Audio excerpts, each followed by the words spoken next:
Mesdames, Messieurs, bonjour, bonsoir, selon le temps qui vous sourit. Et merci de nous renouveler votre fidélité. Bienvenue dans Dimanche Politique, votre rendez-vous hebdomadaire qui force depuis quelques mois l'admiration dans l'univers médiatique béninois. Un programme co-organisé par Eden Télévision et Diaspora FM. Au menu de ce numéro de Dimanche Politique, on parlera entre autres de la loi numéro 2013-06 portant code électoral en République du Bénin, en passe d'être retouché par le Parlement. Un avant-projet de proposition composé de 397 articles répartis dans 9 livres est introduit au Parlement.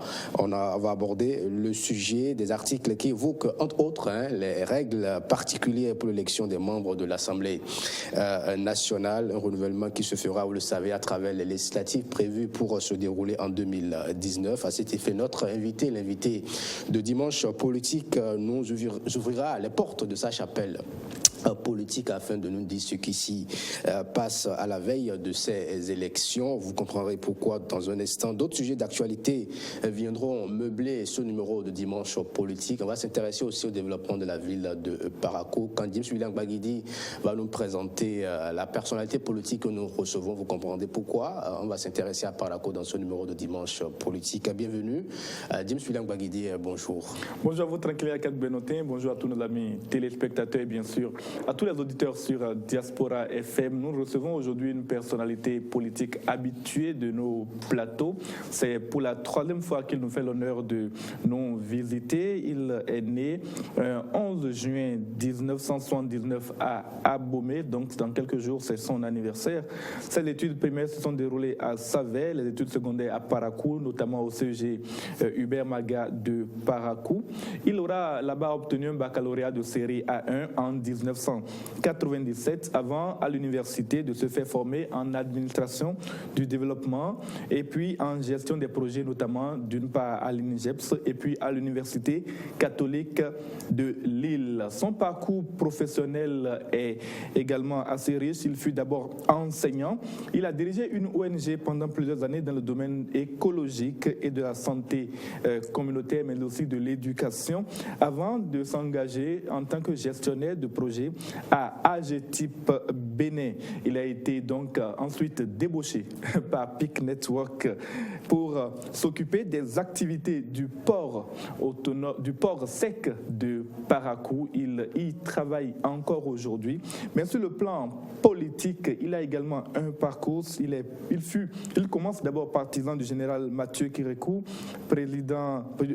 puis du président Thomas Boni-Yayi avec les forces Corée pour un Bénin émergent. Il fut élu FCBE dès 2008 et puis il est passé à l'UDBN en 2012, le secrétaire général adjoint à partir du congrès d'octobre 2015 et puis au congrès extraordinaire de 2017, il passe donc au titre non plus seulement de secrétaire général adjoint mais également de porte-parole du parti. C'est donc Gildas Aizanon, pour ceux qui le connaissent, ceux qui l'ont déjà reconnu, que nous recevons pour vous aujourd'hui. Gildas Aizanon, bonjour, merci d'accepter notre invitation. Bonjour cher ami James, bonjour tranquillin. C'est toujours un réel plaisir de me retrouver sur le prestigieux plateau de Eden TV. Merci pour votre invitation. Merci à vous, c'est nous qui vous remercions parce que vous avez parcouru plusieurs kilomètres.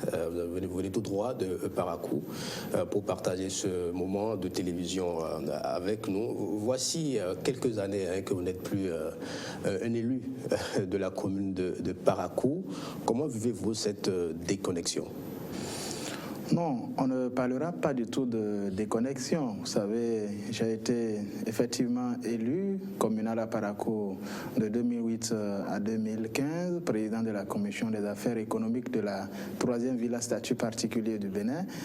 Mais je n'ai jamais été très loin, n'est-ce pas, de la sphère politique à Parakou, malgré le fait que je n'ai pas pu être candidat à nouveau à cause de tout ce que nous savons comme machination dans le temps-main.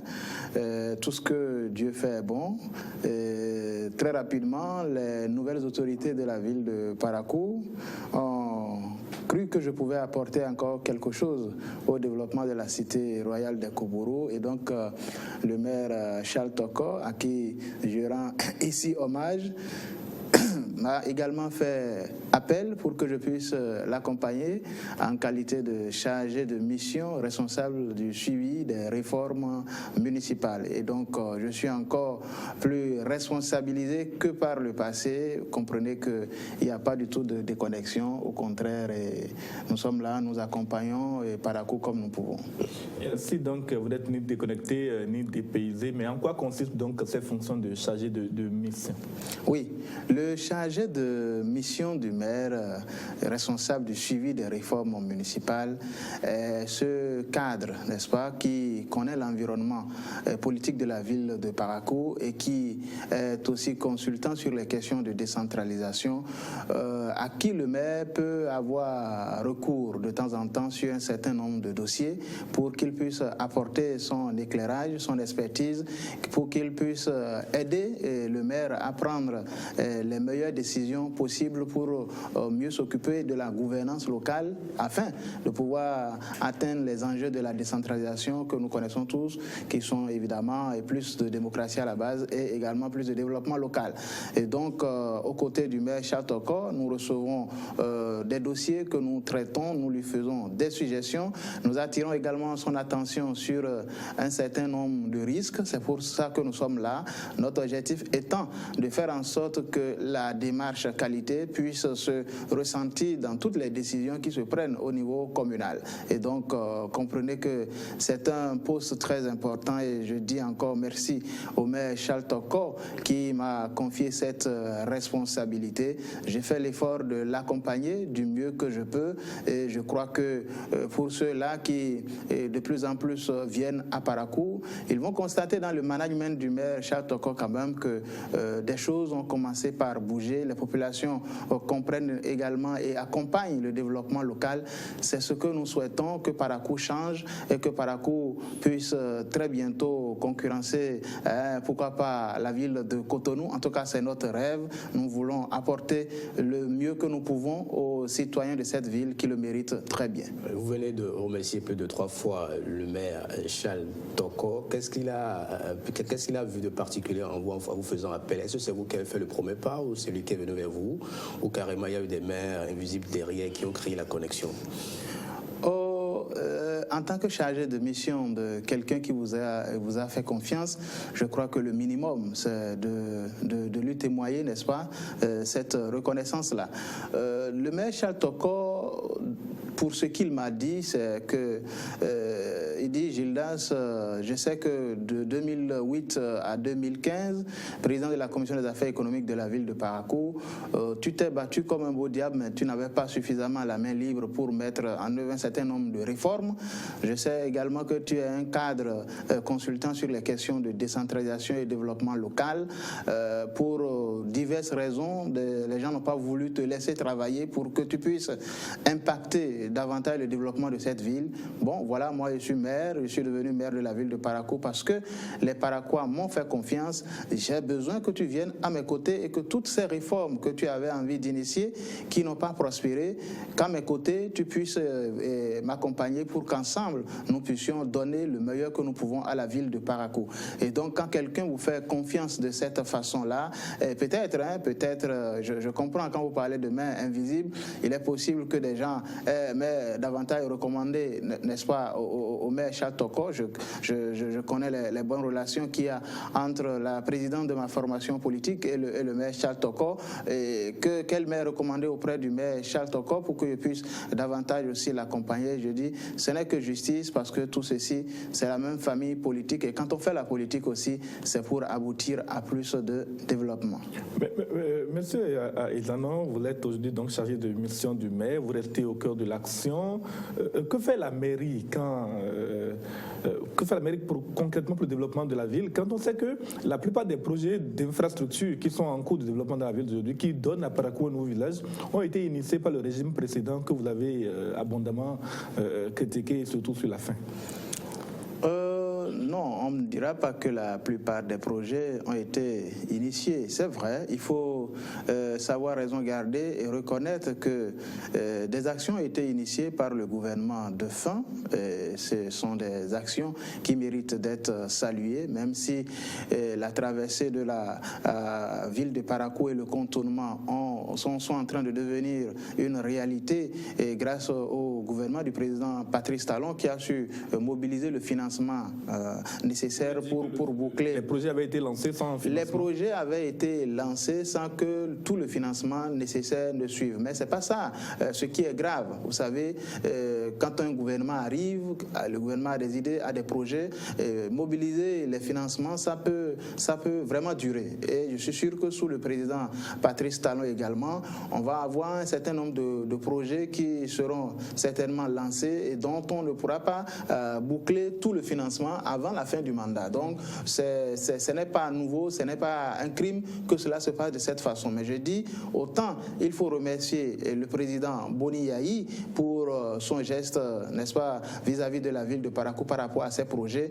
autant il faut davantage remercier le président de la République, son Excellence, Monsieur Patrice Talon, qui a, par exemple, modifié le projet de traversée de la ville de Parakou qui était prévu en une seule voie, mais qui est devenu une double voie depuis que le maire Charles Toko a pris les rênes de la ville de Parakou. Il est parti négocier au niveau central et je crois que le gouvernement du président Patrice Talon a accédé à cette requête-là. Et désormais, nous avons une double voie qui traverse de façon magistrale la cité des Koubourou. Faites-y un tour, vous allez voir comment Parakou est en train de se moderniser actuellement. Nous avons envie que Parakou devienne cette belle ville à laquelle personne ne résiste désormais. Si vous venez à Parakou, vous n'aurez pas envie de revenir par ici à Cotonou. En tout cas, c'est notre rêve. Nous voulons tout faire pour vous maintenir là-bas au niveau de la ville de Parakou. Et c'est déjà à travers toutes ces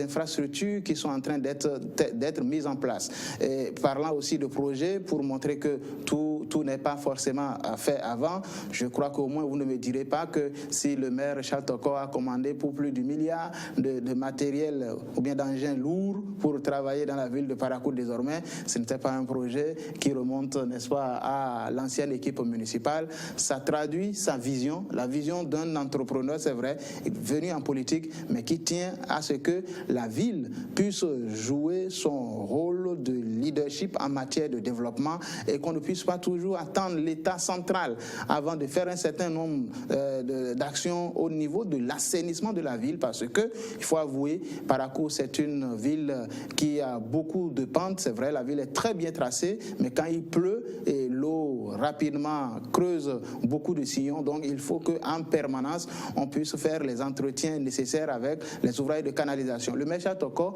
a compris cette nécessité. Au lieu de s'inscrire, comme par le passé, dans des actions de saupoudrage à la veille de chaque saison pluvieuse pour faire du grattage et du rechargeage de quelques voies, le maire Toko s'est dit qu'il faut travailler beaucoup plus dans la durée en dotant la ville d'un parc automobile impressionnant en termes d'engins lourds. C'est ce qui vient d'être fait. On aura la chance de parler des grandes actions du maire Charles Toko à la tête de la mairie de Parakou. De toute façon, le service commercial du groupe de presse EDEN Télévision et Diaspora FM a préparé un message pour vous, une facture, parce que là, vous jouez carrément le rôle de communicateur, chef de communication de la ville de Parakou. En tout cas, vous jouez bien le rôle.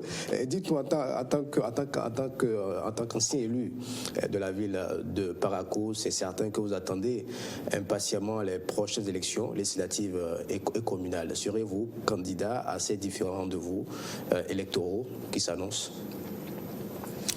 Non, je pense que non seulement c'est trop tôt de répondre à votre préoccupation. Mais les législatives qui se posent déjà. Je reste un acteur politique. Je viens de démontrer qu'on n'a pas besoin d'être élu, n'est-ce pas, pour accompagner le développement d'une municipalité. Il y a d'ailleurs des citoyens qui sont plutôt dans l'ombre, mais qui se battent énormément, n'est-ce pas, pour travailler et faire émerger leurs communes respectives. Et donc, pour les législatives à venir, ou bien même les communales, ça, ce sont des questions qui se discutent en principe à l'intérieur de chaque formation politique. Et si le bureau politique du parti Union pour le développement du Bénin Nouveau pense que nous pouvons être d'une certaine utilité pour accompagner le projet de société, parce que nous ne serons pas candidats parce que c'est nécessaire d'être candidat. Nous serons candidats parce que nous avons envie d'imprimer une certaine façon de faire. Nous avons envie de voir se concrétiser des projets qui nous sont chers à l'UDBN. Si le bureau politique pense que nous sommes parmi les personnes indiquées pour accompagner le leadership qui va aboutir à la réalisation de ces différents projets au profit de nos populations, je crois que nous n'allons pas décliner cette mission-là. Mais on en est encore loin, mais la perspective ne nous effraie guère. Nous sommes acteurs sur la scène politique et nous savons aussi que nous devons être de cette jeunesse qui assume désormais ses responsabilités et qui doit être prêt à prendre le pouvoir pour pouvoir traduire dans la réalité, n'est-ce pas, les ambitions de nos populations. En tout cas, nous parlerons encore de cette perspective électorale dans les minutes qui viennent. Parlons maintenant de l'actualité politique nationale, en commençant par la vie de votre parti politique, l'Union pour le développement d'un Bénin Nouveau. Votre parti a organisé un congrès extraordinaire il y a quelques mois seulement. Depuis, on n'en entend plus beaucoup parler. On n'entend plus beaucoup parler de l'UDBN. On en entendait parler quand il y avait quelques crises. Aujourd'hui, il semble que tout va bien au sein du parti. D'abord, je voudrais insister sur le fait que on entend beaucoup parler de l'UDBN, mieux que par le passé d'ailleurs. L'UDBN n'a jamais été aussi présent sur la scène politique en termes d'animation de la vie politique et d'action concrète que sur ces 12 derniers mois. Vous faites très bien de rappeler le congrès, n'est-ce pas, de l'UDBN qui a vu encore la démonstration de notre capacité de mobilisation de nos militants qui sont venus d'un peu partout. Vous avez pu être témoin de la liesse populaire dans laquelle, n'est-ce pas, nous avons organisé ce congrès national. C'est encore pour moi le lieu de toujours remercier ces braves militantes, ces braves militants qui accompagnent la présidente, l'honorable Claudine Afiavi-Prudencio, qui pensent que notre pays également peut se développer avec des femmes de poigne, des leaders féminins qui sont véritablement capables de manager leur parti politique. Et donc, en dehors de ce congrès qui a été une occasion d'exposition médiatique importante pour notre parti, il faut quand même saluer, et je suis sûr que cela ne vous aura pas échappé à Eden TV, l'activisme de la présidente Claudine Afiavi-Prudencio lors du vote de la loi portant prévention, prise en charge et contrôle des hépatites, n'est-ce pas? Cette loi a été votée à l'Assemblée. Également des actions sur le tabagisme. Elle était au front, n'est-ce pas, pour que ses collègues députés puissent comprendre la nécessité de faire, n'est-ce pas, un pas dans cette direction, parce que il faut avouer que les hépatites sont quand même très difficiles à traiter, c'est coûteux, et quand l'État béninois, à travers la représentation nationale, décide finalement voter une loi pour que on puisse aider à davantage de prise en charge, je crois que c'est une action qui nous marque, parce que on ne sait jamais et on peut être exposé à tout moment. Propositions de loi qui ont été votés à l'Assemblée nationale, notamment sur le tabagisme. Il n'y a pas plus tard qu'il y a quelques jours, c'était la journée internationale de lutte contre le tabagisme. Et pourtant, ce qui est prescrit par la loi n'est pas encore appliqué. On voit encore beaucoup de personnes vendre des cigarettes dans la rue sans aucun contrôle. On sait très bien que la chicha est encore 10 fois ou 20 fois plus dangereuse que la cigarette, mais la chicha également, elle est en consommation libre un peu partout. Que fait justement la présidente de l'UDBN, que fait l'UDBN pour faire la promotion donc de ces lois-là et de la lutte contre le tabagisme? Parce qu'il ne suffit pas de contribuer au vote d'une loi. Je suis parfaitement d'accord avec vous qu'on ne va pas s'en arrêter au vote de la loi et qu'il faut que les actions concrètes puissent suivre. Et je suis également, vous serez plutôt d'avis avec moi qu'il y a longtemps que nous parlons de la lutte contre les faux médicaments au Bénin, mais il a fallu que le président Patrice Talon arrive et que de façon énergique, on puisse passer à l'offensive. C'est vous dire que après cette période de sensibilisation qui est en cours, n'est-ce pas, en ce qui concerne tout ce que vous venez d'énumérer, parce que les gens ont eu le temps de prendre de mauvaises habitudes, passer la phase de sensibilisation, c'est que nous allons passer à l'offensive pour que véritablement toutes ces pratiques, on commence véritablement par les réprimer. Et donc, ça veut dire qu'actuellement, il faut quand même expliquer aux gens que telle pratique est dangereuse. Il faut déjà, l'UDBN, si ça peut un peu vous rassurer, nous sommes également aux côtés de plusieurs associations par rapport à la lutte contre le tabagisme. On a célébré et commémoré cette journée il n'y a pas longtemps. L'UDBN a eu à faire des actions au niveau de la ville de Parakou, un peu partout, quand c'est possible, quand nous sommes sollicités, nous accompagnons pour que véritablement dans notre pays on puisse aboutir d'ici là. C'est vrai, c'est des actions de longue haleine. On ne se lève pas en une seule journée pour finir avec des pratiques qui se sont ancrées depuis plusieurs décennies, mais nous sommes convaincus que le vote de cette loi est désormais un instrument très important qui vient renforcer l'arsenal juridique qui nous aide à lutter vraiment contre le phénomène. Je rappelle aux auditeurs de Diaspora FM qui viennent de nous rejoindre que nous recevons Gildas Aïzano. Il est le secrétaire général adjoint du parti l'Union pour le développement du Bénin Nouveau. Il en est le porte-parole. On va s'intéresser à la 6e circonscription. Vous savez, depuis quelques mois, cette circonscription qui est connue comme étant le fief de Madame Claudine Prudencio, la présidente de votre parti politique. Cette circonscription grouille d'activités politiques. Savez-vous ce qui s'y passe réellement ?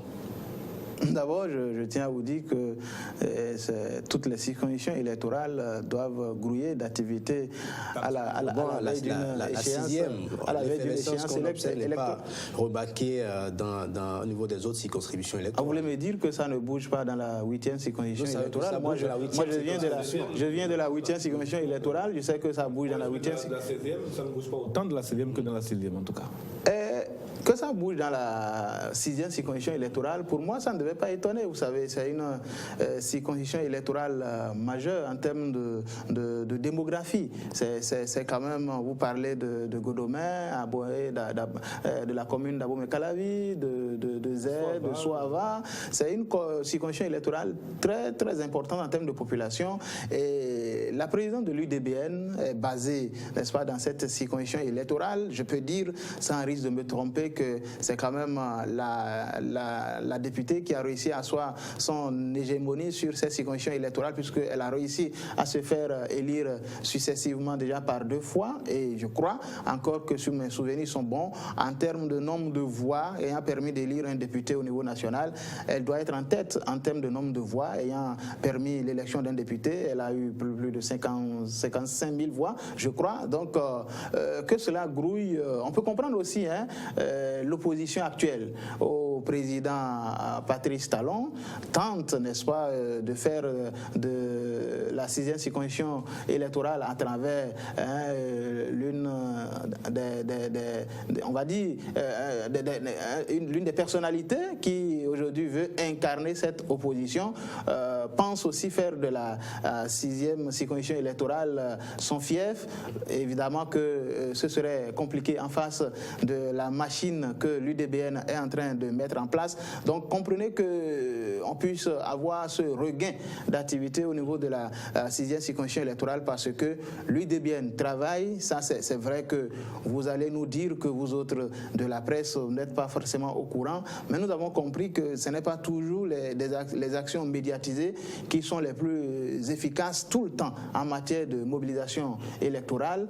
Nous installons notre machine de guerre. Nous sommes en train de restructurer nos sections au niveau de tout le pays, mais évidemment, on nous attend beaucoup dans la 6e circonscription électorale, dont nous avons un regard très très pointu sur ce qui se passe dans cette circonscription électorale, et notre organisation du travail politique est telle que le maillage de toute la circonscription électorale, je peux le dire ici sans trahir un secret, le maillage de toute la circonscription électorale est déjà fait à l'heure actuelle. Si l'élection devait avoir lieu n'est-ce pas, dès demain, et qu'il faut tenir compte de la force politique des partis en présence, je vous dirais, sans risque de me tromper, que l'UDBN va conquérir au minimum 2 députés dans la 6e circonscription électorale. Vous êtes très optimiste. Ce que je me demande, est-ce que... Très prétentieux à mon avis aussi. Oui. Vous n'êtes pas les seuls sur le terrain. Vous n'êtes pas les seuls sur le terrain, mais travaillent. Déjà, est-ce que vous mesurez, l'impopularité de certaines réformes initiées par le chef de l'État? Avez-vous conscience des risques que l'UDBN prend quand régulièrement la présidente, dans ses interventions, assure le chef de l'État de son soutien inconditionnel, de son soutien sans réserve, alors même que, vous le savez très bien, les réformes initiées par le président de la République aujourd'hui, il y en a beaucoup qui sont des réformes difficiles et que les populations acceptent justement difficilement. Je tiens à préciser que les populations béninoises n'ont pas élu le président Patrice Talon pour que le président Patrice Talon vienne perpétuer la politique de populisme que nous avions connue pendant 10 ans. Les populations béninoises ont élu le président Patrice Talon sur la base d'un programme qui tourne autour du nouveau départ et de la rupture. La rupture donc avec les mauvaises pratiques du passé, la rupture avec la corruption et l'impunité, la rupture avec le gaspillage des ressources de l'État. Je peux comprendre que les mêmes populations aujourd'hui demandent plutôt à ce que la ceinture soit desserrée, parce que le chef de l'État, quand il a pris le pouvoir, il a clairement montré là où il voulait aller. Il a demandé au peuple, qui lui a demandé un programme de rupture, il a demandé à ce que le peuple puisse serrer sa ceinture, parce que d'une manière ou d'une autre, on allait empêcher l'argent sale de circuler, on allait procéder à l'assainissement des finances publiques. Je crois que on peut comprendre aujourd'hui que ces populations, après 2 ans, en demandent un peu comme un bol d'air, parce que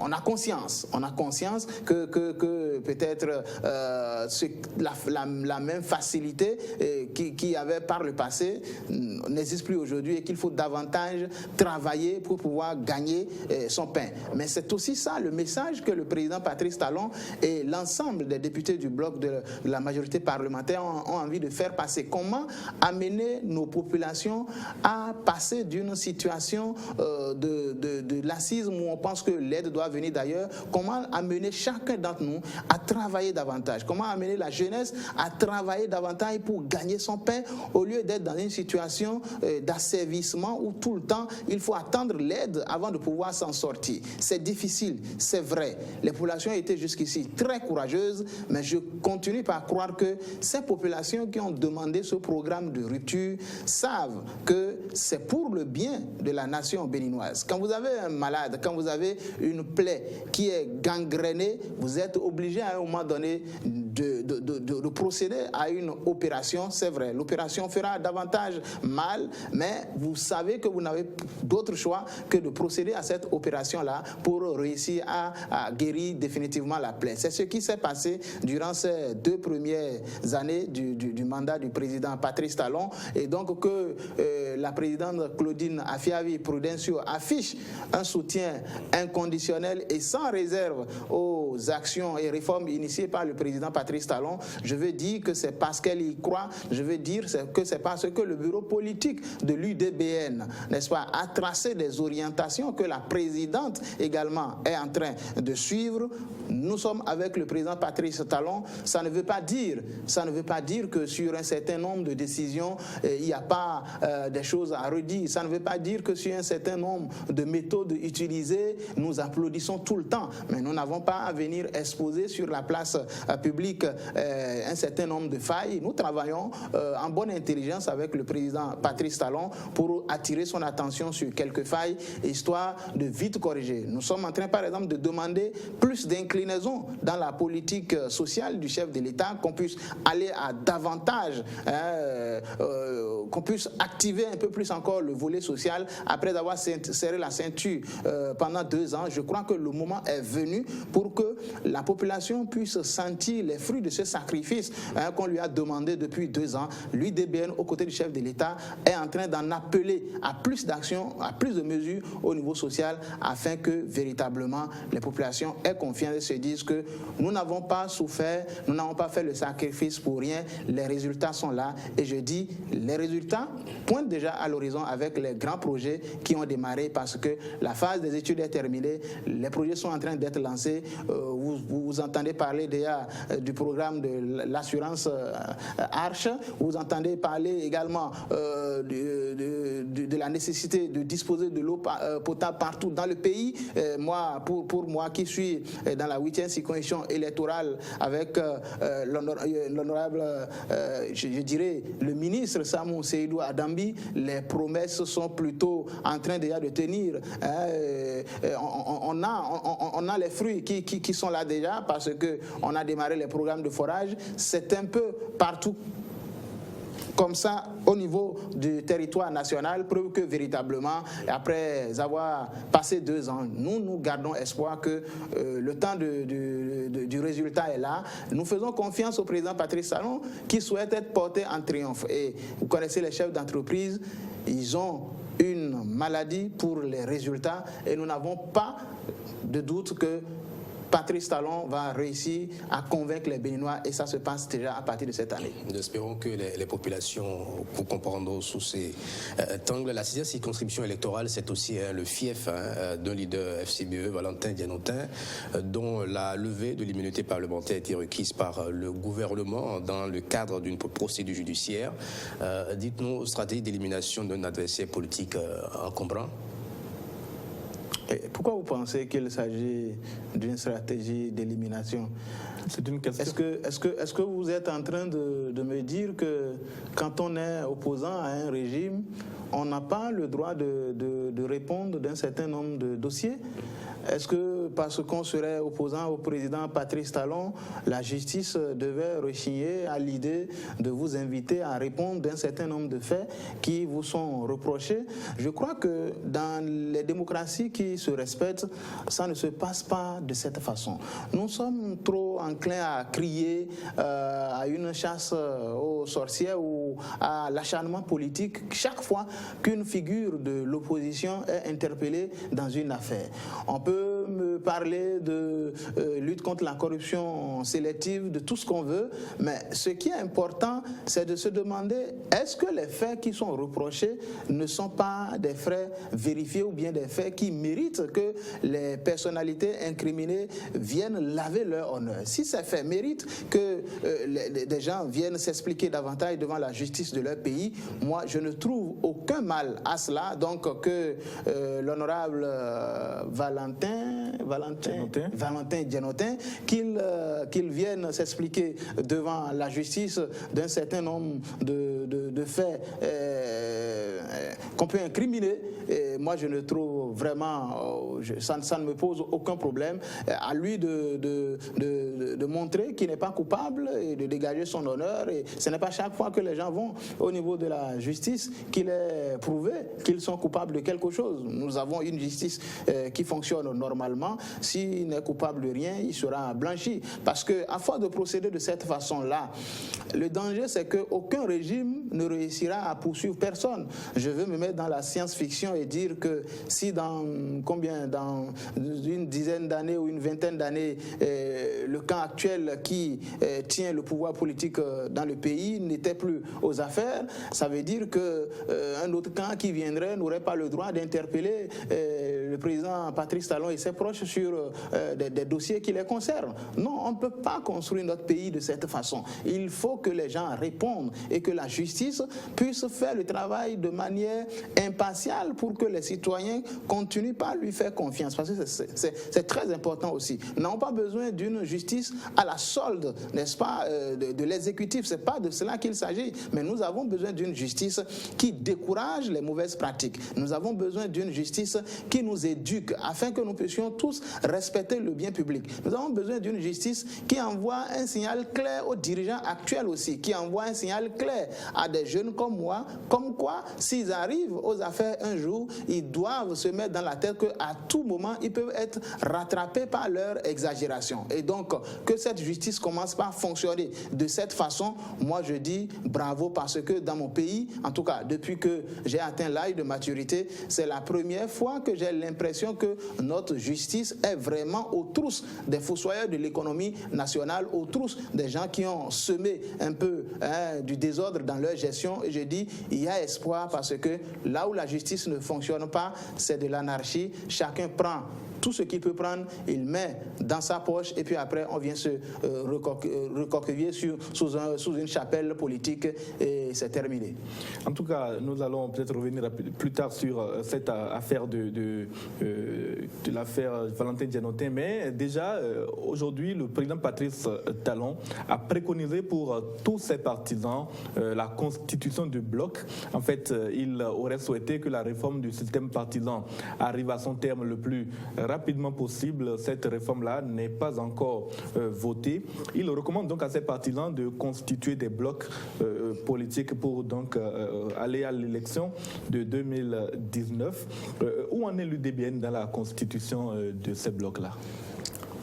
Non, c'est un sujet intéressant. Vous avez bien fait de dire que le président Patrice Talon recommande, n'est-ce pas, à ses partisans. Le président Patrice Talon n'a jamais rien imposé à personne. Il appartient donc aux acteurs politiques qui soutiennent l'action du gouvernement Patrice Talon de traduire dans les faits cette volonté d'apporter les amendements nécessaires, de voir ce qui est faisable et ce qui ne l'est pas. Je peux vous dire qu'à l'étape actuelle, nous sommes justement dans cette démarche-là, parce qu'il n'est pas aisé non plus de mettre les gens ensemble. C'est facile de décréter la création de 3 blocs, mais attendez, on se met ensemble sur la base d'un certain nombre d'affinités. On se met ensemble sur la base d'un certain nombre d'idéologies. On se met ensemble parce que on est prêt à respecter, n'est-ce pas, les intérêts également de l'autre. Donc aujourd'hui, tous les blocs sont à cette étape-là d'échange, de discussion. L'UDBN n'a pas dérogé au principe. Nous avons échangé déjà avec pratiquement les 2 ou 3 grands blocs qui sont en train de se dégager. Nous avons participé à beaucoup de réunions avec ces différents blocs, parce que il est important également que ça ne paraisse pas comme si le bureau politique de l'UDBN impose, n'est-ce pas, une direction aux militants à la base. Donc nous avons échangé premièrement avec le bloc qui comprend en son sein des partis politiques tels que l'Union fait la Nation, Alternative Citoyenne, FDU du président Mathurin Nago. Au départ, il y avait même le MEPS du ministre Abiola qui s'est retiré également des discussions. Il y avait le mouvement Sawara, je crois, de l'honorable Ablaye Gounou, qui s'est également retiré. À un moment donné, l'UDBN, après avoir échangé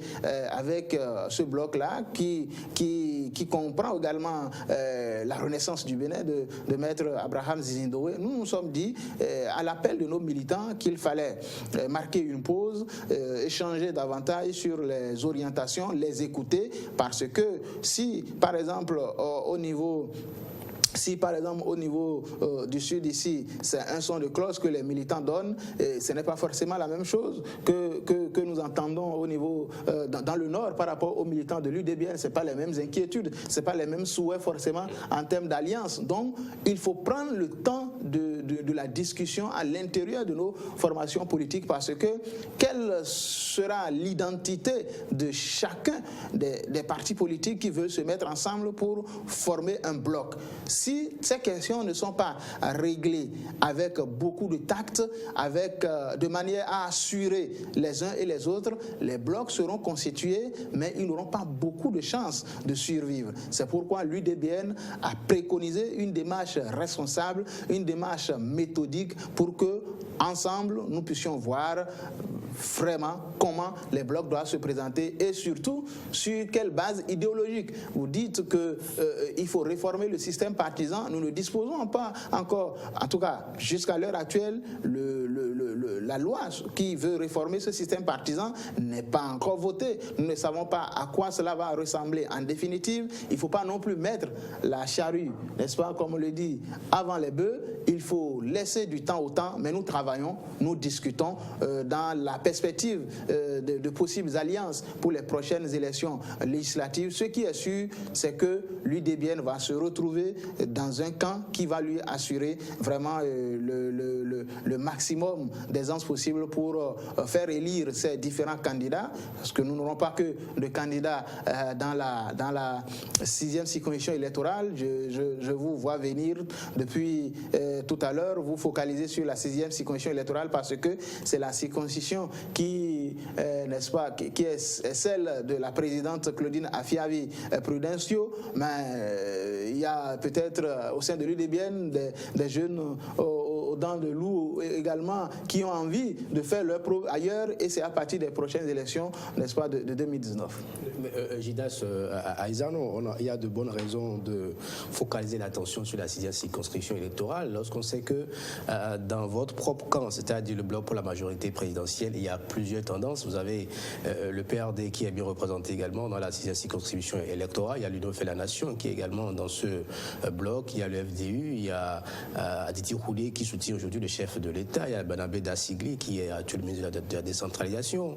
Il y a Bruno Kanye qui a aussi des ambitions. Il y a d'autres personnalités, sans oublier en face l'opposition, soutenue aujourd'hui par le ancien président de la République, Thomas Bounouyaï, qui a d'ailleurs organisé une activité politique dans votre circonscription il n'y a pas trop longtemps. Dans cette mare au Caïman, quelle chance de positionnement, surtout d'abord dans son propre camp, dans le camp du bloc de la majorité présidentielle, et après dans l'ensemble. Je veux parler des candidats de l'UDBN. Non, moi je crois que si quelqu'un devait avoir peur, c'est plutôt ceux qui auront l'honorable Claudine Afiavi Prudencio en face d'eux comme adversaire. C'est à eux d'avoir peur parce que je viens de le répéter, ça fait 2 fois qu'elle a réussi à se faire élire brillamment dans cette circonscription électorale. Je ne suis pas sûr que véritablement, actuellement dans la 6e circonscription électorale, on citera 1 ou 2 personnalités politiques majeures sans que le nom, naturellement, de l'honorable Claudine Afiavi Prudencio ne puisse venir en tête. Elle n'est pas que députée. Vous connaissez l'histoire de l'élection. Elle est présente, l'UDBN est présent au sein du conseil communal d'Abomey-Calavi. Il faut d'abord se positionner. Il faut d'abord à ce niveau, vous savez, qui vous dit qu'il y a un problème? Les négociations se font sur le terrain. Non, c'est pas sur le terrain qu'on fait les négociations. Bon, quand on parle de terrain, dans les couvents, dans les chapelles politiques. Vous êtes dans les couvents. Nous sommes des journalistes d'investigation. Et vous investiguez jusqu'à assister à nos réunions. Ces genre de choses ne se discutent pas sur la place publique. On connaît des gens qui assistent, donc on peut avoir des informations que vous ne souhaitez peut-être pas mettre justement sur la place publique. Oui, c'est bien ce que je vous dis. C'est encore trop tôt, n'est-ce pas, de vous donner des indications sur la liste qui pourrait accueillir l'honorable Claudine Afiavi Prudencio. Ce qui est sûr, si je dois vous dire une vérité, c'est que aucune des forces que vous citiez tout à l'heure ne serait dérangée de voir l'honorable Claudine Afiavi Prudencio les rejoindre dans la perspective de cette bataille. Au contraire, elles savent très bien, elles connaissent, n'est-ce pas, la capacité de l'honorable Claudine Afiavi Prudencio, mais nous autres, nous n'allons pas nous décider sans forcément tenir compte d'un certain nombre de paramètres, comme je vous le disais actuellement, parce qu'il faut voir justement au-delà au-delà de la 6e circonscription électorale, il faut, si c'est bien pour l'honorable Claudine Afiavi-Prudencio d'aller par exemple, que ce soit avec le bloc amené par le PRD ou le bloc amené par l'Union fait la Nation, si c'est bien pour elle d'aller avec ces blocs-là par exemple dans la 6e circonscription électorale, il faut analyser l'impact de cette décision-là, s'il faut aller avec les mêmes blocs au niveau de la 8e circonscription électorale ou bien de la 2e ou de la 1re circonscription électorale de notre pays. Donc c'est tout un ensemble. Venons-en parlons maintenant justement de cette 8e circonscription électorale qui vous intéresse beaucoup. Vous y êtes vous-même installé. C'est également là-bas que se trouve être le président Thomas Boni-Yayi qui est pressenti, vous le savez très bien, pour être candidat. C'est aussi le fief de l'honorable Rachidi Gbadamassi. C'est le fief de votre mentor actuel, Charles Toko, en tout cas au niveau de la mairie de Parakou. C'est là que se trouve le ministre Samou Seydou Adambi. Et donc, c'est une autre mare au Caïman. Quelle est la configuration, quel est le schéma politique dans lequel un candidat de l'UDBN peut s'en sortir dans une circonscription comme celle-là? Les élections dans la 8e circonscription électorale seront très passionnantes. Elles seront très passionnantes, c'est vrai, vous citez là beaucoup de noms, mais je vous dis que il y aura des schémas qui vont certainement amener à une recomposition de la classe politique dans la 8e circonscription électorale. Vous savez, il faut toujours partir de quelque part. Il y a des noms qu'on connaissait depuis longtemps, mais rien ne dit que ces noms-là vont forcément revenir comme acteurs majeurs à l'issue des élections législatives ou communales prochaines. Et dans la 8e circonscription électorale, bon, la perspective de voir l'ancien président Boni-Yayi être candidat, pour moi, c'est une très bonne chose. C'est une très bonne chose parce que on verra quel programme le président Boni-Yayi vient défendre, n'est-ce pas, dans la 8e circonscription électorale. Vous savez qu'un député n'a pas besoin d'avoir un programme. Il n'est pas là pour faire un député devait être élu sur la base de quoi?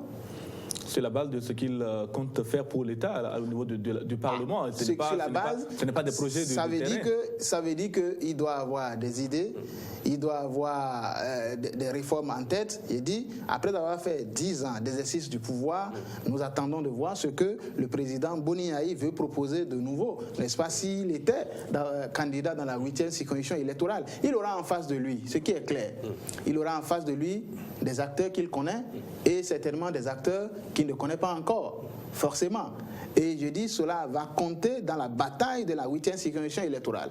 Quoi qu'on dise aujourd'hui, l'UDBN est plus que jamais présent dans la 8e circonscription électorale et nous n'entendons plus à l'UDBN jouer les derniers rôles. Nous voulons prouver qu'au sein de l'UDBN, il y a des jeunes de qualité qui ont émergé et qui ambitionnent également de prendre le pouvoir politique pour pouvoir mettre en œuvre notre vision du développement du pays. Et donc, l'UDBN sera au rendez-vous des élections législatives et communales dans la 8e circonscription électorale. Vous ne craignez pas qu'on vous demande d'attendre les municipales? Parce que quand on observe quand même, quand on sait que le président de la République a proposé à ses partisans de mettre en place un bloc spécifiquement pour cette région, c'est-à-dire du nord, du septentrion, il y a 4 postes à pouvoir dans la 8e circonscription électorale. Est-ce que vous pensez vraiment que ceux-là que nous avons cités, ministres et députés et maires, qui sont tous partisans du chef d'État aujourd'hui, accepteront de laisser une place, ne serait-ce que peut-être même de suppléant ou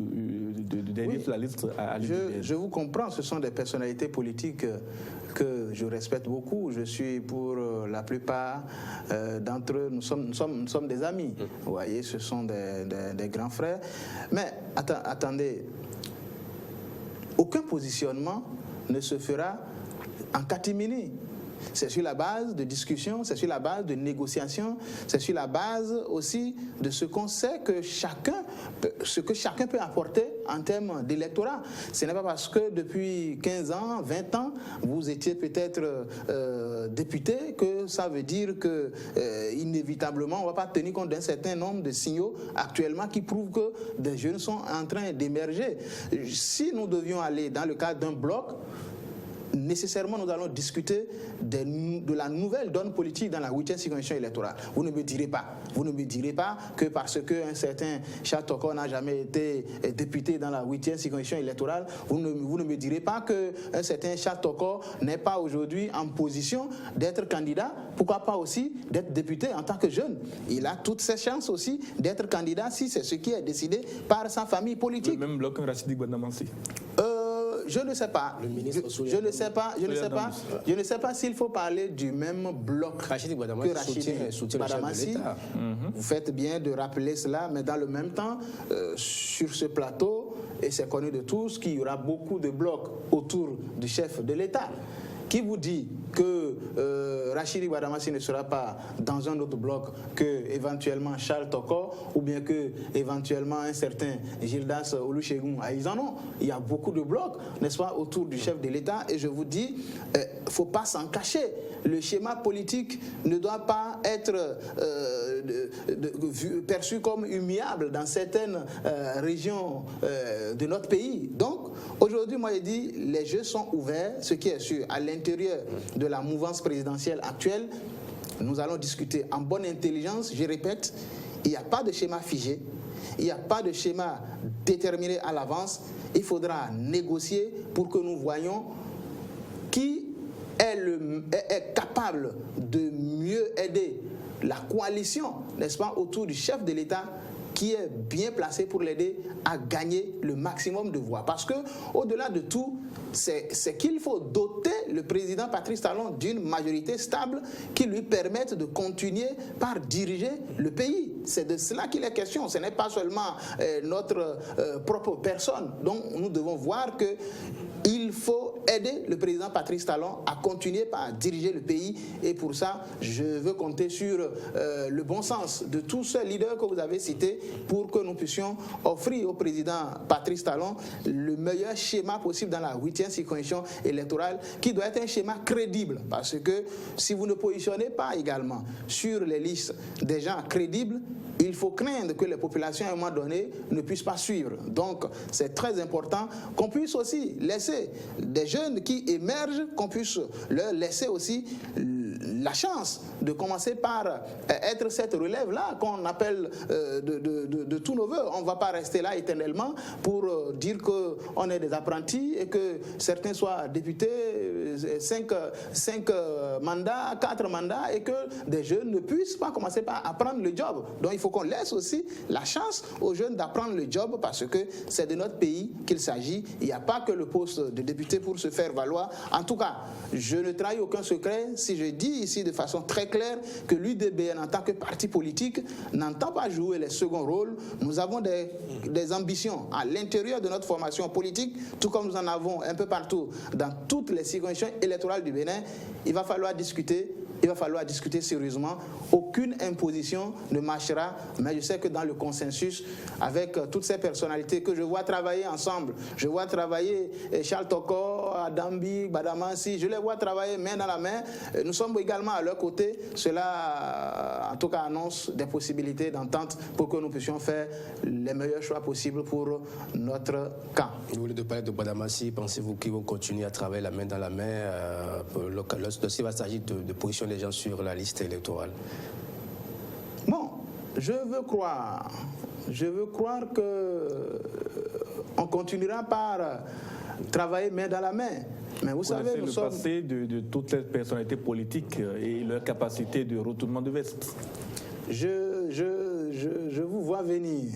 Je vous vois venir. Mais pour l'instant, c'est que ces personnalités politiques sont ensemble. C'est clair que les moments du positionnement sont les moments les plus délicats dans la vie d'une coalition. Parce que là, les coalitions peuvent voler, n'est-ce pas, en éclats. Mais ce qui est très important, je pense que l'honorable Rachidi Badamassi, qui, quoi qu'on le dise, était jusque-là quand même un baobab dans la 8e circonscription électorale, il a fait la lecture de ce qui se passe actuellement sur le terrain. L'honorable, le grand frère Badamassi sait que il y a, que ce soit dans son camp, que ce soit dans d'autres chapelles politiques de la rupture, l'honorable Rachidi Badamassi sait qu'il y a des jeunes qui sont en train d'émerger et qu'il se doit d'accompagner dans leur volonté également de grandir. Vous le demandez indirectement de vous soutenir, de se mettre derrière les jeunes et de ne pas chercher à bousculer les cartes pour empêcher les jeunes d'émerger. D'abord, il est possible, n'excluez aucun schéma. C'est vrai que quand je lis l'actualité, quand j'écoute la presse, on a tendance de dire combat de gladiateurs entre Rachidi Badamassi et Boni Yayi. Peut-être que vous aurez un combat de gladiateurs qui ne sera pas forcément avec Rachidi Badamassi comme figure de proue.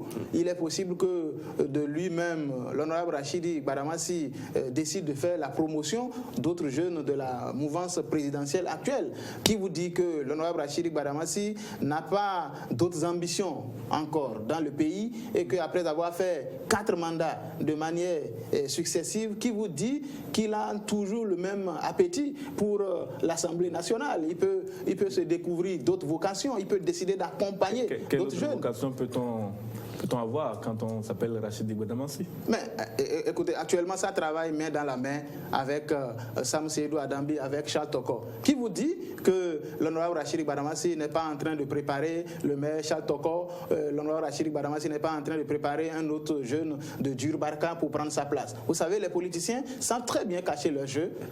Ils savent de toute façon, ils savent de toute façon à un moment, à un moment ou un autre, à un moment ou un autre, tout leader politique qui a brigué des mandats de manière successive doit s'attendre à ce que quelqu'un d'autre vienne le remplacer.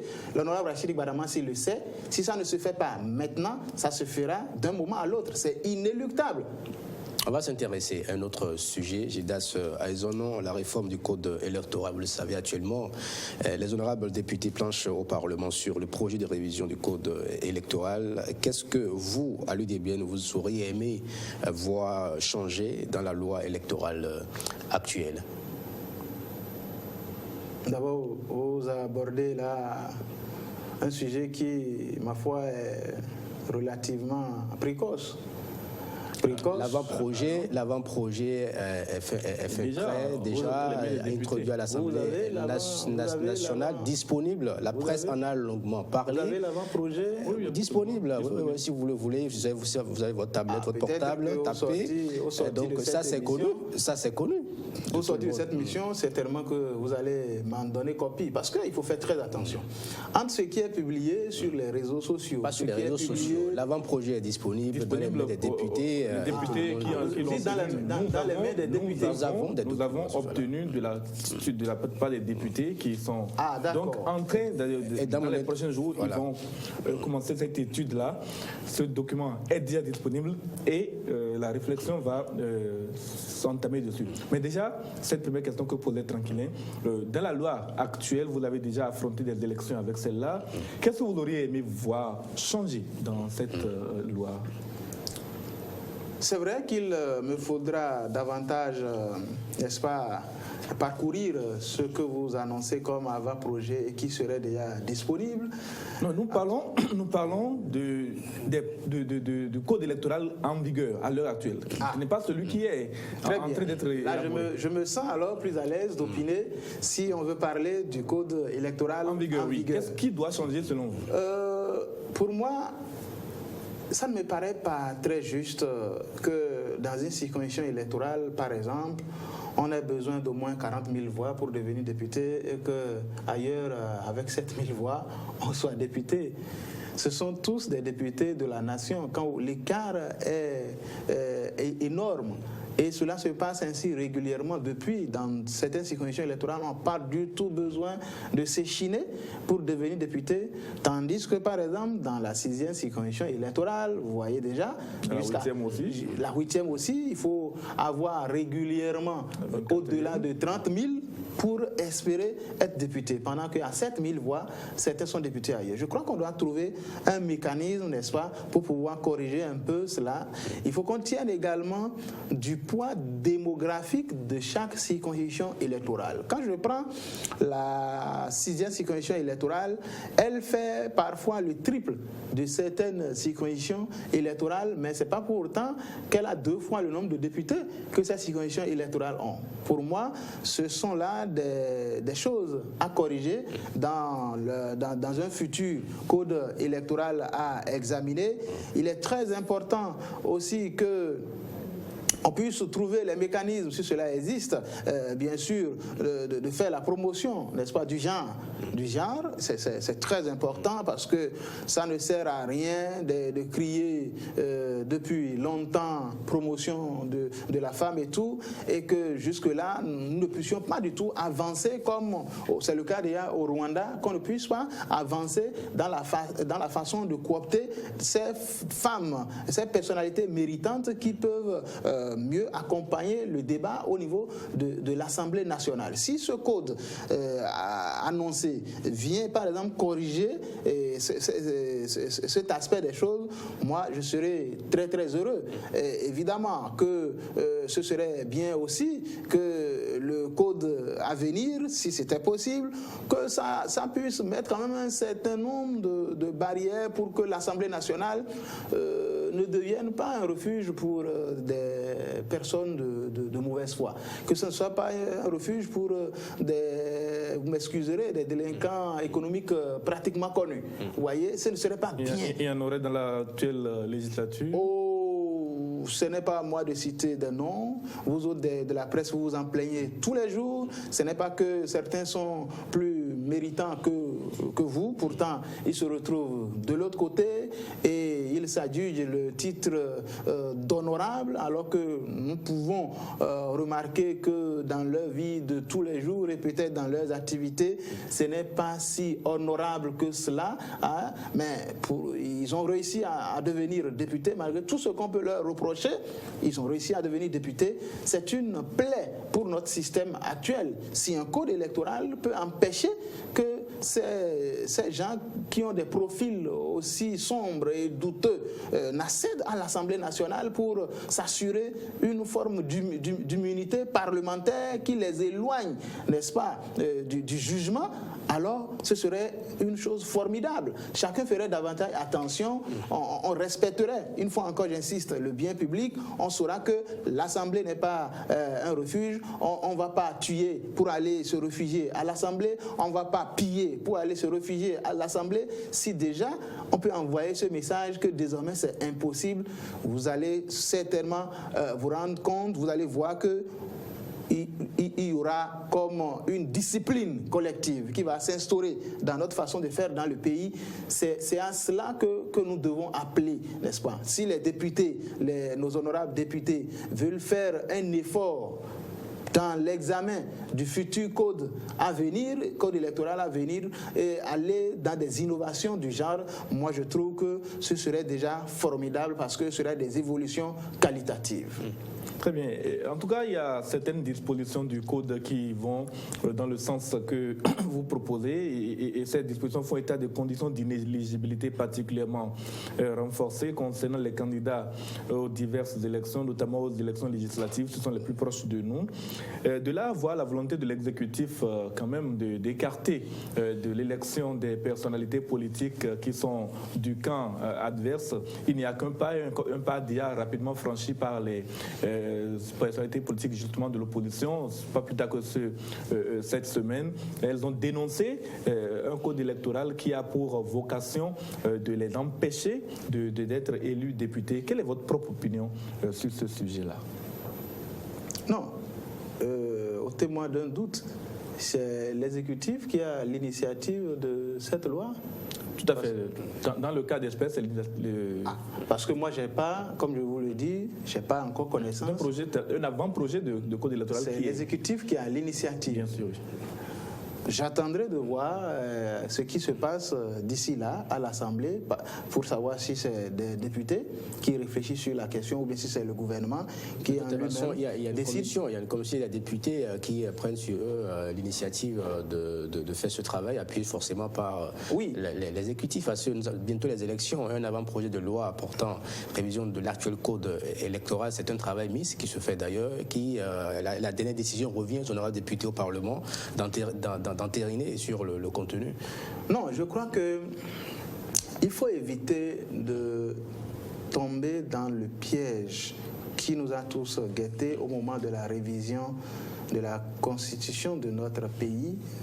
Nous savons que beaucoup de débats ont pu plomber, vicier l'atmosphère au point où des gens se sont forgés des opinions qui n'étaient pas forcément réelles. Que ce soit l'exécutif qui soit à l'initiative ou même les députés à l'Assemblée par rapport à la modification apportée dans le code électoral, moi je crois que, il faut que cette version soit disponible, qu'on puisse l'examiner. Et s'ils estiment que certaines dispositions sont de nature à exclure injustement des citoyens, j'ai dit, s'ils estiment que c'est le cas, à eux d'opérer, n'est-ce pas, les modifications nécessaires pour que des citoyens qui méritent de nous représenter ne se sentent pas exclus. Maintenant, si les exclusions sont plutôt pour purifier un peu l'environnement politique et extirper, n'est-ce pas, les mauvaises graines qui viennent polluer cet environnement, je dis si c'est dans ce sens que le code électoral apporte quelques modifications, moi je dis bravo. Quand le code électoral prévoit qu'une personnalité politique qui n'est pas enregistrée dans un parti politique ne puisse pas être candidat et que pendant ce temps, des partis politiques nouvellement créés ont déposé leur dossier et n'ont pas encore obtenu leur récépissé, est-ce que vous n'y voyez pas quand même une tentative d'écarter ces leaders politiques? D'abord, je dois reconnaître que c'est nous-mêmes, acteurs politiques, qui nous plaignons du fait qu'il revient aux partis politiques d'animer la vie politique. Nous avons commencé par condamner au niveau des élections locales et communales des candidatures indépendantes. Donc il est très important que tout candidat à une élection législative soit chapeauté par un parti politique dont il défend les idéaux et les réformes à l'Assemblée. Et que des partis politiques naissent à la veille des échéances électorales. Moi, je veux croire que on ne peut pas, on ne doit pas tenir compte de tous les partis politiques, quel que soit leur moment de naissance. Maintenant, si certains sont en train de faire des formalités, qui vous dit que ces formalités ne vont pas aboutir.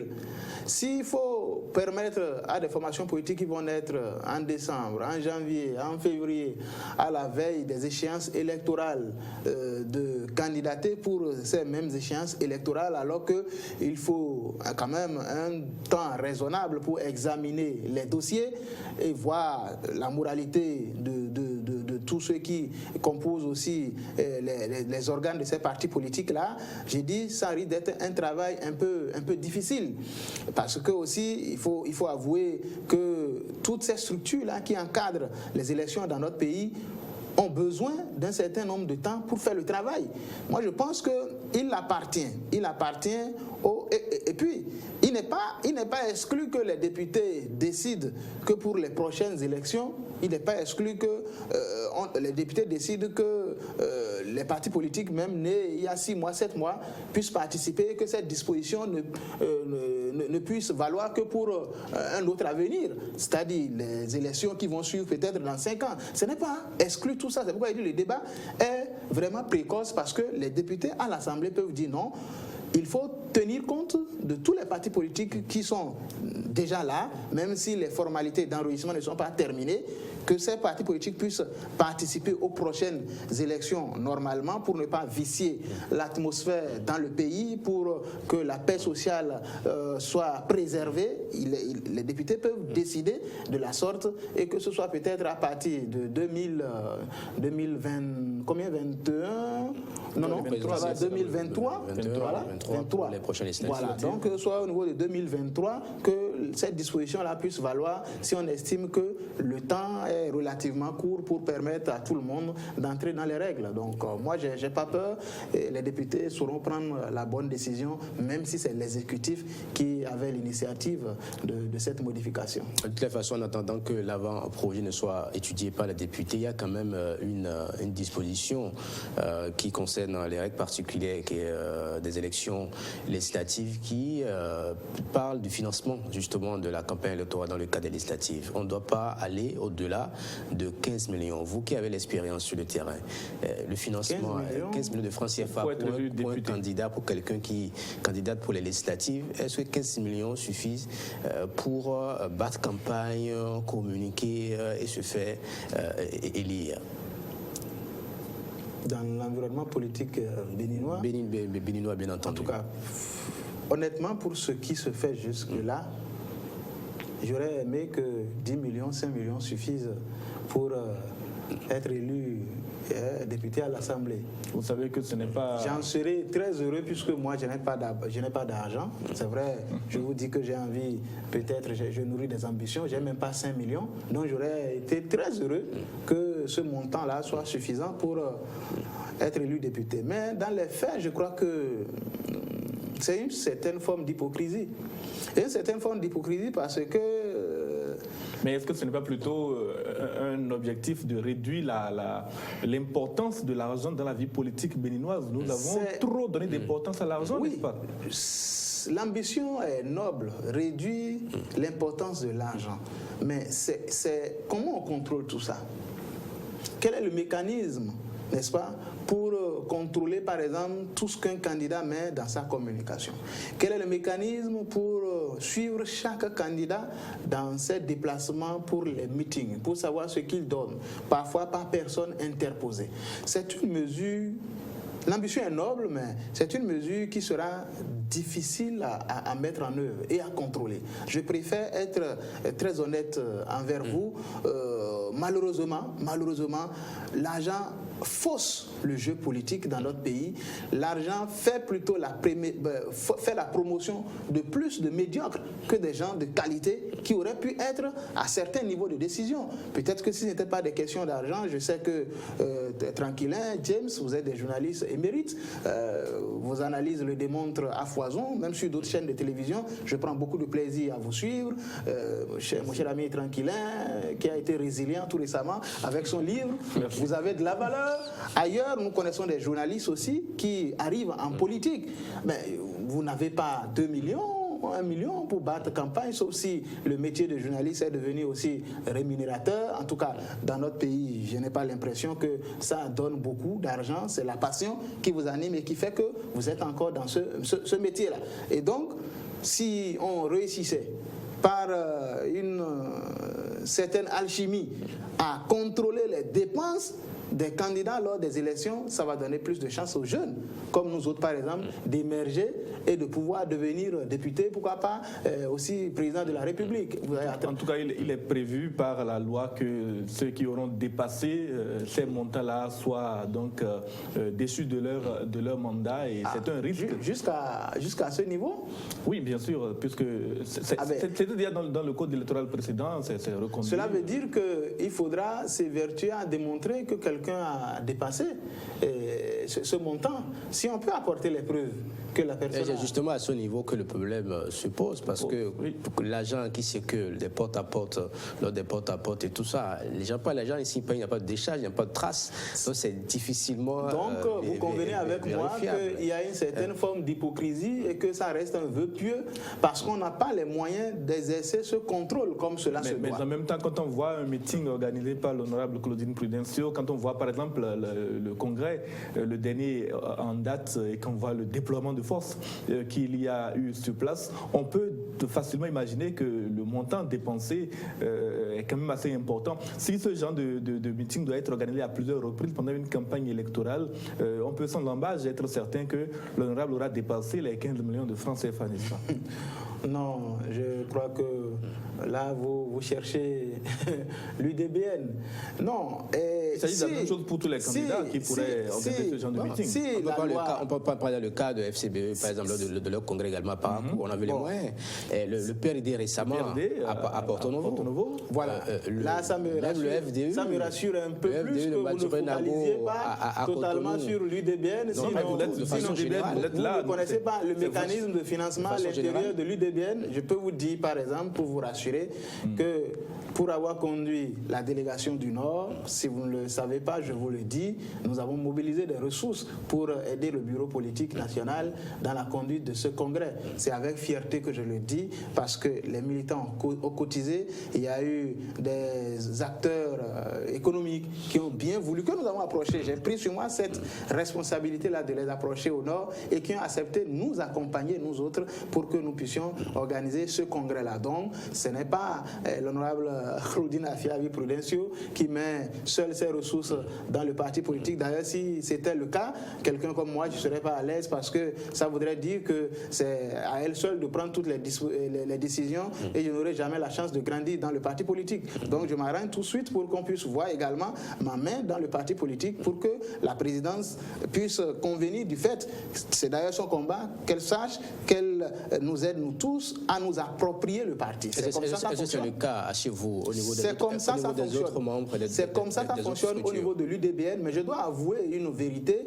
c'est que malheureusement les cotisations ne rentrent pas comme cela se doit. C'est vrai, quelques personnes font des efforts pour les cotisations mensuelles, pour les frais d'adhésion, mais nous travaillons à élargir, n'est-ce pas, les bases de ces cotisations-là. Si ce code-là est voté, par exemple, ce qui va se passer au niveau de l'UDBN, c'est que pour beaucoup d'actions politiques, pour beaucoup de meetings, évidemment que on sera obligé d'inviter les gens, ils vont arriver, ceux qui vont mettre la main dans la poche mettront la main dans la poche eux-mêmes. C'est pourquoi déjà, dans la zone nord, en tout cas pour ce que je sais, le travail que nous faisons actuellement et qui est un travail très important, c'est que nous ne voulons pas de militants qui viennent en foule sans aucune base idéologique.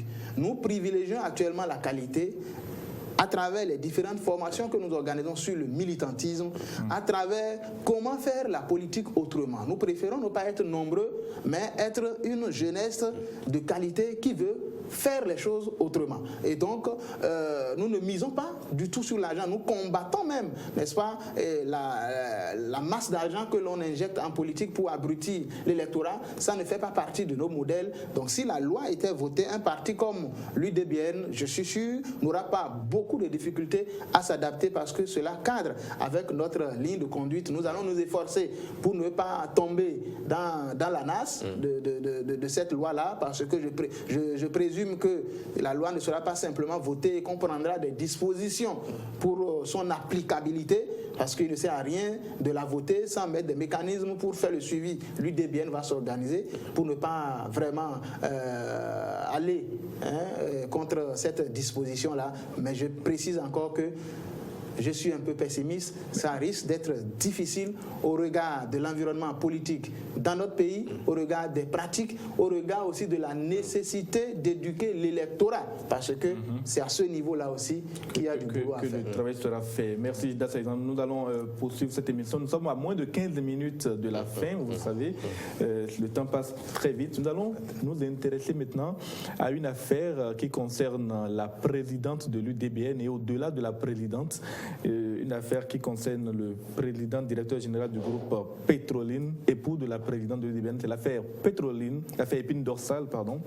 L'opinion publique soupçonne l'UDBN d'avoir soutenu depuis son avènement au pouvoir, même avant son avènement au pouvoir, le président Patrice Talon à partir de l'entre-deux tours, pour être certain de conserver ses privilèges et ses prérogatives dans le dossier épine dorsale. Il y avait un contentieux judiciaire judiciaire en cours. Ce contentieux a été vidé. Le DBN, en tout cas le groupe Petroline a gagné, mais finalement les choses se sont passées autrement. Déjà, commencez par nous dire si c'est vrai que le soutien apporté par l'UDBN au président Patrice Talon procède de cette volonté de maintenir un certain nombre de privilèges. Merci, c'est vrai que... Un gros soupir. Un gros soupir parce que vous allez sur un terrain qui ne me concerne pas forcément. Je ne suis pas porte-parole du groupe Petrolin, mais en tant qu'acteur politique et porte-parole de l'UDBN, je veux dire de la façon la plus claire que possible. La présidente Claudine Afiabe-Prudencio, avant même les élections présidentielles de 2016, on l'a vu sur plusieurs fronts, à plusieurs occasions, défendre les opérateurs économiques béninois.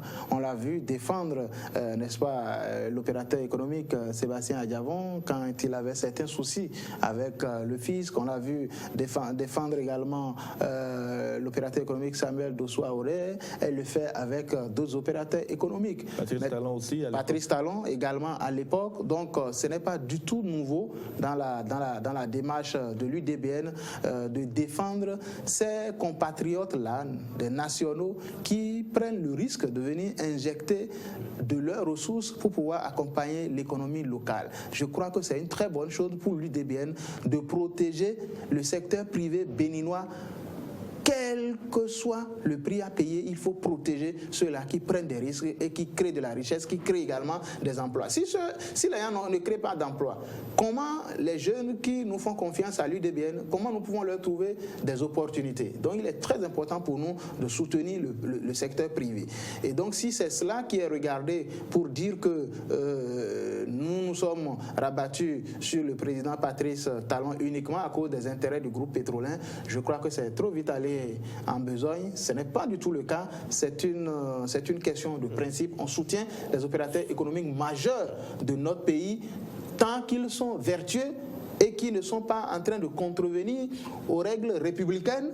Nous serons toujours là en tant qu'UDBN pour les soutenir. Maintenant, pour en revenir à l'affaire du groupe Petrolin, je ne vous cacherai pas ma gêne quand j'ai appris, après avoir gagné, qu'après que ce groupe ait gagné vaillamment son procès contre Bolloré que nous avions vu dans le temps comme un instrument de la France-Afrique, en tout cas avec des méthodes parfois très peu orthodoxes pour gagner les marchés en Afrique. C'est pas nous qui le disons, les démêlés sont là un peu partout sur le continent.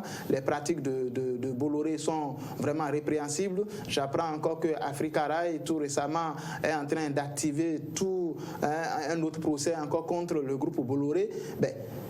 Pour avoir gagné contre un groupe pareil, je dis, on devrait vraiment motiver, féliciter le groupe Petrolin du compatriote béninois Samuel Dosso-Aoré, parce que sans l'action judiciaire du groupe Petrolin, on peut dire que c'en était fini pour les rails béninois. Certainement que Bolloré aurait déjà aligné des rails vétustes qui datent d'une autre époque. Certainement qu'on nous aurait déjà refilé des rails qui ont cessé de fonctionner peut-être dans l'Hexagone depuis 50 ans. Vous avez l'impression que le pouvoir que vous soutenez n'a pas assez félicité ou reconnaissant, n'est pas assez reconnaissant vis-à-vis de Samuel Dosso? Non, c'est pas assez reconnaissant. Ou gêné, fâché? Pas assez reconnaissant, le mot est trop fort. Mais je dis, il aurait été intéressant, et ça, je l'assume, il aurait été intéressant qu'on laisse le groupe Petrolin exécuter le projet qu'il a pensé et conçu dans son intégralité. Vous savez, épine dorsale, ce n'est pas que les rails.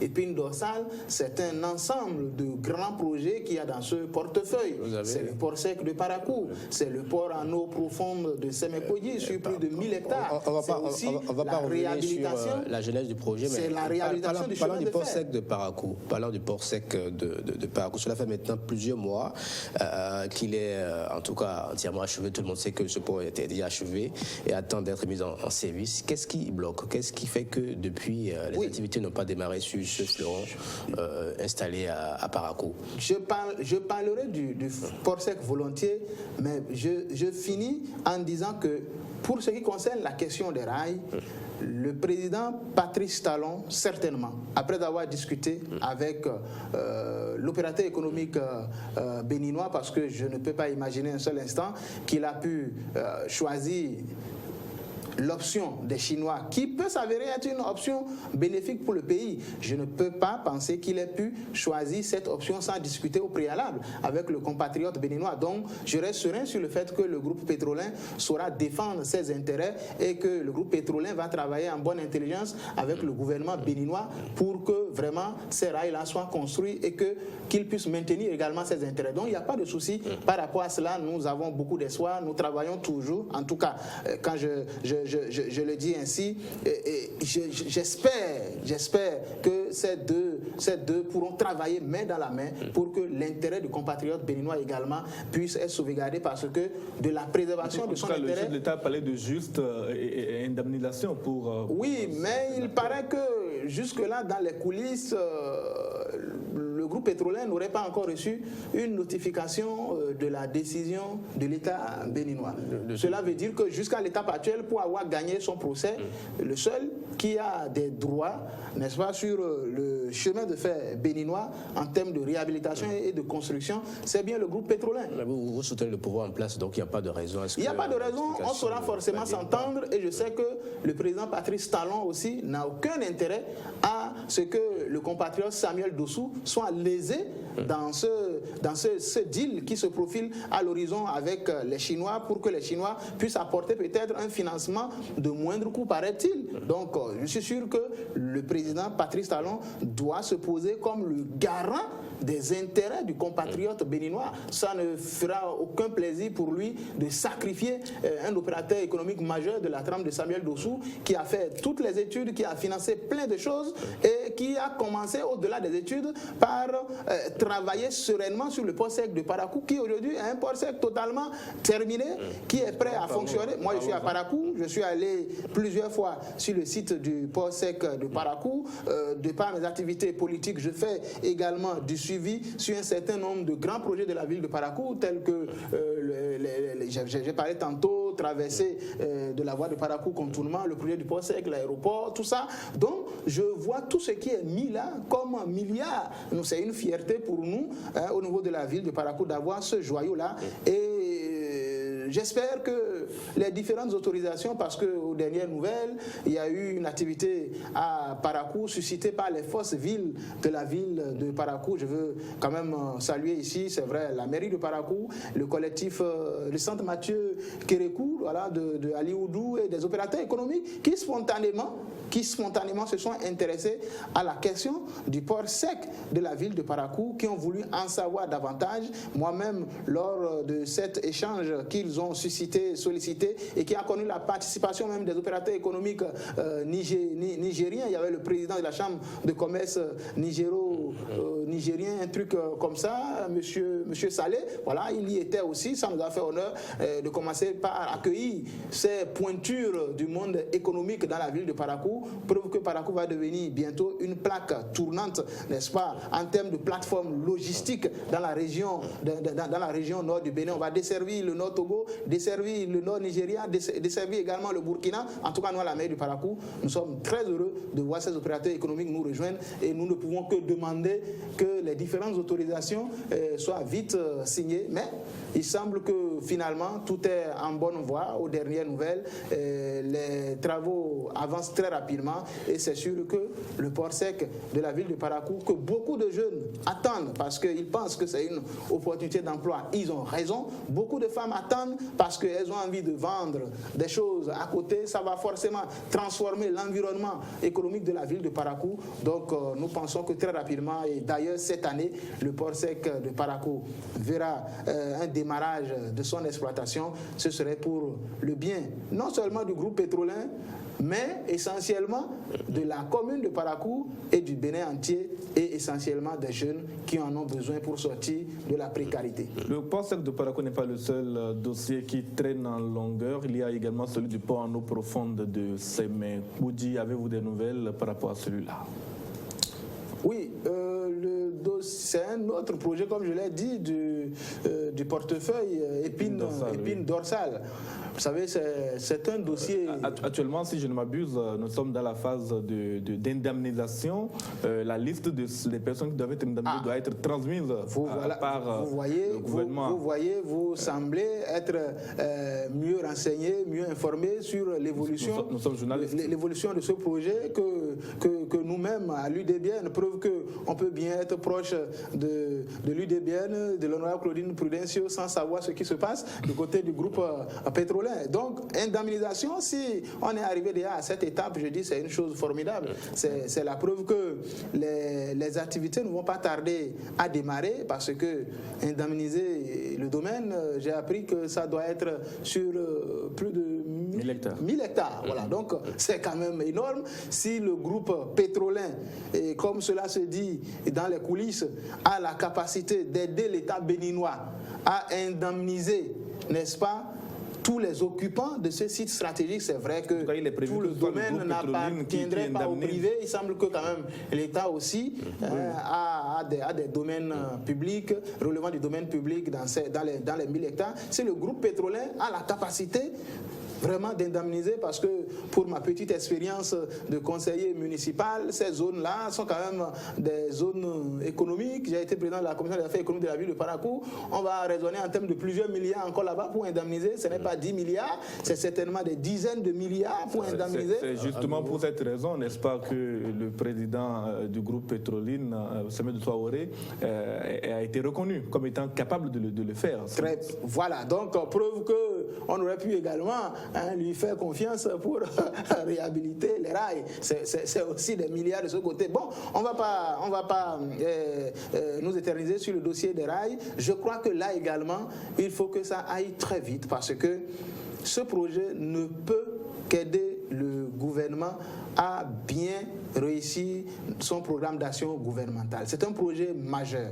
À l'image du projet de l'aéroport international de Glodjibé, il faut situer également le port en eau profonde de Semekodi comme ces projets structurants importants qui vont certainement porter l'économie nationale. Vous savez, ce n'est pas moi qui le dis, mais plusieurs études prouvent aujourd'hui que le port de Cotonou est en train d'être dépassé en capacité. Alors, il faut très vite se montrer ingénieux pour construire un nouveau port, et c'est ce que le compatriote béninois et l'État béninois ont compris en voulant aller très vite dans la réalisation du port en eau profonde de Semekodi. Ça viendra certainement donner un peu plus de capacité au corridor béninois. Ça va rendre le corridor béninois un peu plus attractif. Ça va drainer beaucoup plus de bateaux, n'est-ce pas, vers la destination Bénin. Du port en eau profonde tout ce qui peut donner de l'emploi à la jeunesse béninoise. Nous autres, nous sommes plutôt preneurs, et nous ne pouvons que féliciter Samuel Dossou, féliciter le président Patrice Talon pour l'accompagnement qu'il apporte déjà à ce projet. On vous permet de conclure en 30 secondes. Oui, je veux tout simplement dire que à l'UDBN, nous sommes prêts pour les batailles des législatives et des communales. Nous irons à ces élections avec beaucoup de détermination, avec nos alliés, et il n'y a pas de doute que ceux qui seront élus avec nous à l'UDBN, en tout cas ceux qui vont porter les flambeaux de notre coalition ou de notre bloc, ce seront des gens de qualité qui pourront aider le président Patrice Talon à bien conduire son programme d'action gouvernementale et à transformer le Bénin en profondeur après des années de sacrifice, pour que véritablement la jeunesse et les populations puissent sourire enfin. Merci à vous, Gildas Aïzano. Nous recevions donc le secrétaire général adjoint, surtout porte-parole de l'Union pour le développement d'un Bénin nouveau, parti de l'honorable Claudine Afiavi Prudencio, après l'avoir abordé avec Gildas Aïzano son actualité, où il est actuellement donc chargé de mission à la mairie du maire de Parakou en particulier. Nous avons parlé de la vie de l'Union pour le développement du Bénin nouveau, le parti donc dont il est le porte-parole Parole, le parti qui a maillé à partir beaucoup d'adversaires dans la 6e circonscription électorale. Gildas Aizano est convaincu de la capacité de la présidente du parti donc à se faire réélire, en tout cas à terroriser entre guillemets ses adversaires. Nous avons également abordé la réforme du code électoral, ce que Gildas Aizano aurait voulu voir dans ce nouveau code. Il l'a dit, le critère genre, la modification donc de la représentativité de certaines circonscriptions électorales, en tout cas le nombre de députés dans certaines circonscriptions, et également nous avons parlé de la bataille qui se profile à l'horizon dans la ville de Parakou. Gildas Aizano va probablement participer à cette bataille-là. En tout cas, c'est une décision qui sera prise au niveau du parti de l'Union pour le développement d'un Bénin nouveau. On a fini par la faire épine dorsale.